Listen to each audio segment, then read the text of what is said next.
Hezbollah के ठिकानों पर बमबारी लगातार जारी है। हिजबुल्लाह के 10 लॉन्चर पैड को तबाह किया गया है। तो शांति वार्ता के बीच इस वक्त की बड़ी खबर, इजराइल की तरफ से लेबनान पर लगातार हमले जारी है। भीषण अटैक इजराइल की तरफ से लेबनान पर किया गया है। हिजबुल्लाह के 10 लॉन्चर पैड तबाह किए गए हैं। हिजबुल्लाह के ठिकानों पर लगातार बमबारी जारी है। हिजबुल्लाह के 10 लॉन्चर पैड्स को तबाह किया गया। लगातार इजराइल की तरफ से बमबारी और भीषण अटैक लेबनान पर जारी है।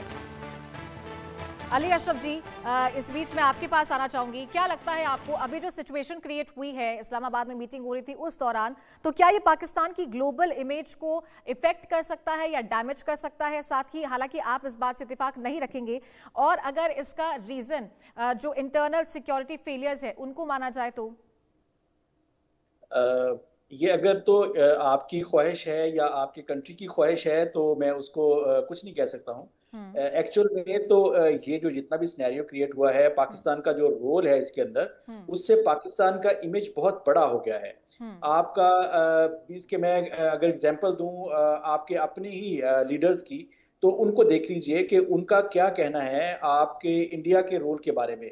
इवन कि आज बीबीसी में या गार्डियंस में जो स्टोरीज छपी हैं, उसके अंदर भी जो है इंडिया को एक्चुअल में जो है वो आईना दिखाया गया है कि इंडिया चाहता था पाकिस्तान को तनहा करना ग्लोबल जो स्टेज है उसके ऊपर, बट हुआ इसके अपोजिट है। इंडिया जो है वो तनहा हो गया, अकेला नजर आ रहा है, उसका कोई रोल नहीं है इसके अंदर। तो इसमें अगर दो चीजें हैं नहीं, इंडिया का रोल तो नहीं है अली अशरफ जी, ये इस बात में कोई दो राय नहीं, और इस बात से कोई इनकार भी नहीं कर रहा कि यहाँ पर मध्यस्थता कराने की जो काम है वो पाकिस्तान ने किया है।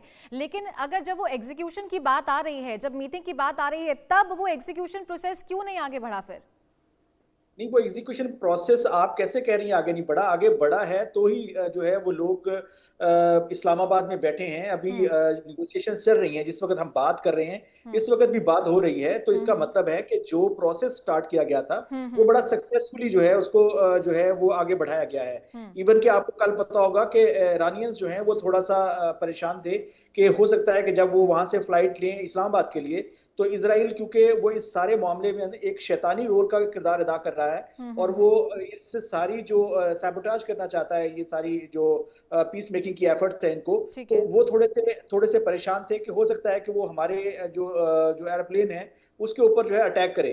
तो फिर पाकिस्तान एयरफोर्स जो है वो तेहरान से उनको स्क्वाड्रन करके इस्लामाबाद लेके आई है इन देयर सिक्योरिटी। तो आप देखिए कि पाकिस्तान का रोल कितना बड़ा हो गया है for regional security and for global security. और आप दुनिया के जितने भी लीडिंग कंट्रीज हैं, उनके जो लीडर्स हैं, जो उनके इस वक्त के प्राइम मिनिस्टर्स हैं या प्रेसिडेंट्स हैं, जो भी उनके लीडर्स हैं, उनके आप पाकिस्तान के लिए जो बयानात हैं वो देखिए, वो कितने वेलकमिंग है और वो कितने पाकिस्तान के इमेज को बड़ा कर रहे हैं। अब इस चीज को आगे बढ़ाकर मेरा ख्याल है कि इंडिया को इसको वेलकम करके और पाकिस्तान का जो रीजन के अंदर किरदार रहा है और जो आगे आने वाला है उसको एक्सेप्ट करके दोनों को आगे बढ़ना चाहिए और दुनिया के पीस के लिए काम करना चाहिए। ठीक है। मनन जी, आप कैसे देख रहे हैं इस चीज को?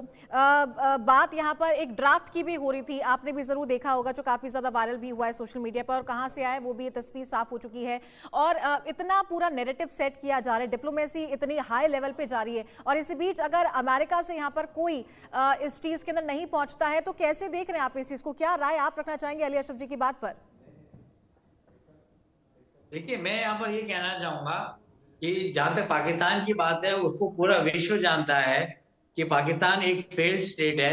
जो कंट्री अपनी इकोनॉमिक कंडीशन के लिए आईएमएफ और वेस्ट बैंक और वर्ल्ड बैंक से इतनी हेल्प लेता है कि वहां तक की टैक्सेशन रिजीम जो है पाकिस्तान की, वो इन्होंने अमेरिका, ये बात भी है, वो उन्होंने अमेरिका, वर्ल्ड बैंक और आईएमएफ से के हिसाब से, उनके इंस्ट्रक्शंस के हिसाब से, उनके निर्देशों के हिसाब से चेंज की। और जहां तक प्रिपेयर्डनेस की बात है, मैं कहूंगा कि जिस तरीके से शहबाज शरीफ साहब ने, अगर मैं सही हूं, मेरी मेमोरी मुझे अगर सही सर्व करती है, तो 3-4 दिन का वर्किंग वीक वहां पर चालू कर दिया गया है। और जो एनर्जी रिक्वायरमेंट्स थे वो पाकिस्तान के पूरे नहीं हुए हैं। और जो स्ट्रेटेजिक पेट्रोलियम रिजर्व होता है वो भारत का बहुत बड़ा है, 75 से 90 दिन तक चल सकता है। जैसा कि अमित शाह और जयशंकर साहब और हमारे honourable prime minister Narendra Modi बता चुके हैं। तो मेरा कहने का मतलब ये है कि अब मैं इजराइल पे आऊंगा। जहां तक इजराइल की बात है, इजराइल चारों तरफ से दुश्मनों से घिरा हुआ है, पर भारत की कूटनीति के कारण और उनका नेगोशिएशन जो अमेरिका से चला, उसके चलते इजराइल के संबंध बहुत इंप्रूव हुए ठीक है मनन जी, सऊदी मैं आपको अरेबिया रोकना से। चाहूंगी, एक बड़ी खबर आ रही है, उसके बाद मैं दोबारा आपका रुख करूंगी। ईरानी विदेश मंत्रालय के प्रवक्ता का बयान सामने आया है, सीज फायर की शर्तों का पालन करे अमेरिका। लेबनान में सीज फायर का उल्लंघन हुआ है, ईरान ने कहा। लेबनान में सीज फायर समझौते का हिस्सा लेबनान को बताया गया है ईरान के द्वारा। तो सीज फायर के शर्तों का पालन करने के लिए अमेरिका को कहा गया है। मनन जी, दोबारा आपका रुख करूंगी मैं, आप कंटिन्यू कीजिए। हाँ बिल्कुल, मैं यहाँ पर ये कहूंगा कि जो बात यह है कि पाकिस्तान खुद एक झंझावात में फंसा हुआ है। कभी तो ईरान के साथ उसकी स्कर्मिशेस हो जाती हैं उनकी मिलिट्री की, कभी अभी अगर हम देखें तो तालिबान में, मैं झूठ नहीं बोल रहा, ये सर्वविदित है, ग्लोबल मीडिया पे है और एक्सिस ऑफ रेजिस्टेंस के मीडिया पर भी नहीं है, ये कोएलिशन ऑफ विलिंग के मीडिया पर भी है। और ये कहा जा रहा है कि बेसिकली पाकिस्तान नेगोशिएट तो कर रहा है, पर क्या क्रेडिबिलिटी है पाकिस्तान की नेगोशिएट करने की, जो अपने कंट्री की इंटरनल सिक्योरिटी, आंतरिक सुरक्षा का इतना ध्यान नहीं दे पाता है, तो क्या क्रेडिबिलिटी है कि अमेरिका जैसे बड़े एक्टर्स के साथ, जो जिनका लैपडॉग और पेट है पाकिस्तान, इन सब के साथ भी वो मिलके कितने आगे तक जाएगा। और भारत को तो ट्रम्प कह चुके हैं, पिछले ट्रम्प 1.0 के इतिहास में हम देखें तो हम ये पाएंगे कि ट्रम्प की जो नेशनल सिक्योरिटी स्ट्रेटेजी आई थी, उसमें उन्होंने साफ बात बोली थी। उन्होंने 17 बार भारत का पहली बार जिक्र हुआ अमेरिकन डॉक्यूमेंट में कि भारत को अपनी विदेश नीति को बढ़ाना चाहिए, एक्सपेंड करना चाहिए और सिर्फ कश्मीर या नॉर्थ ईस्ट तक लिमिट नहीं करना चाहिए, पर जो ग्लोबल वॉर ऑन टेरर है उसको लेकर भारत को पूरे विश्व में प्रचार करना चाहिए और अपने कंट्रीब्यूशन देने चाहिए। एक बात तो ये।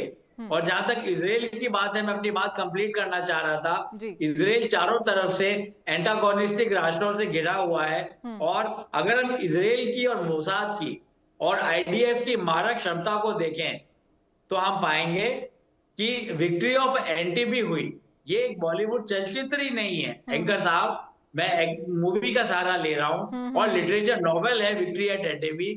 करीब एक जहाज जो जा रहा था, जो प्लेन जो जा रहा था इजराइल से किसी यूरोपियन कंट्री की तरफ, उसको हाईजैक करके इथियोपिया में 1970s में पकड़ लिया गया और तुरंत डिसाइड किया गया इजरायली वॉर रूम में कि वहां पर कमांडो रेड होगी, और डेल्टा फोर्स रेड हुई, मोसाद ने करवाई। और जहां तक मेरी मेमोरी मुझे सर्व करती है, एक इजरायली की मौत हुई क्योंकि वो इजराइल के ज्यादातर लोग वहां पर उस प्लेन में थे और सारे लोगों को रेस्क्यू करके लाए। माफी चाहूंगी, रोकना चाहूंगी मैं आपको, समय का अभाव है। आप दोनों का बहुत बहुत शुक्रिया, मनन द्विवेदी जी और अली अशरफ जी, हमारे साथ जुड़ने के लिए और इन तमाम मुद्दों पर अपनी राय रखने के लिए। इसी के साथ यहाँ रुकेंगे एक छोटे से ब्रेक के लिए।